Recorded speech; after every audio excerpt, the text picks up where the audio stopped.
За секој народ, каде и да се наоѓа, идентитетот представува посебно чувствителна категорија. А тоа е можеби најмногу така за нас, македонците, и тука, на Балканот, каде што од секогаш секој се стремел да присвои нешто туѓо. А токму прашањето на идентитетот ништо не го разбранувало толку многу досега како проектот Скопје 2014.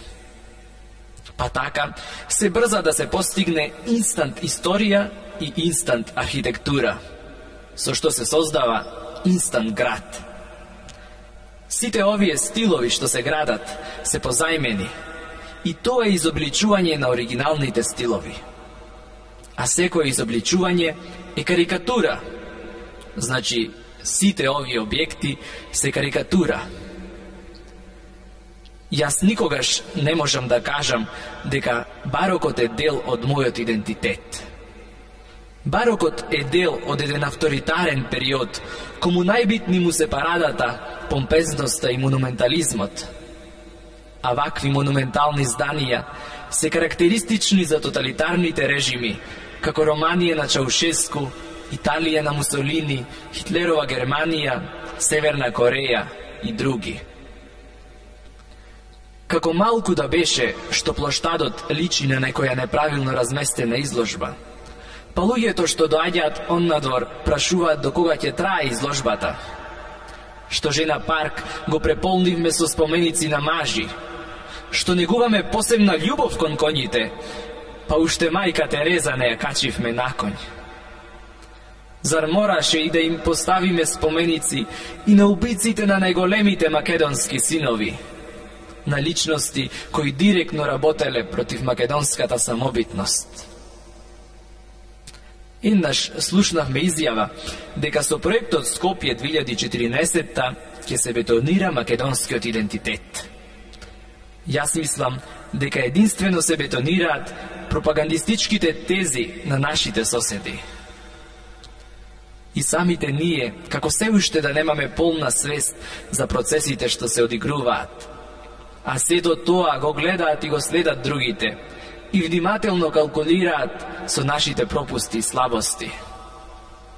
Изгледа најчесто си патиме самите од себе си. По може би затоа, речи си секоја македонска песна ги има зборовите оф, оф, леле, леле, аман заман. Ние мораме да слезиме од романтичниот конј кој не оди никаде, туку само врти во круг како околу стожер, зашто големи ќе бидат последиците. Не по архитектурата, таа се менува, туку по ткивото на народот. Не се менува само ликот на градот, туку и душата на Скопје. За мегаломанските суми мислам дека е непотребно да се зборува. Но на сите ни е познато дека преку уметноста најдобро се перат пари. Така, например, некогашната поговорка «Кој нема во главата, има во нозете» денес може да се чита и доживува во една ваква варијанта. Тоа што го нема во главата, го има на штедна книшка. Но за мене и не е толку битно што се потрошени милиони евра, што се изградија кичести зданија во центарот на Скопје, што од еден модерен, футуристички град направивме Дизниленд. Сето тоа, помалку или повеќе, се санира.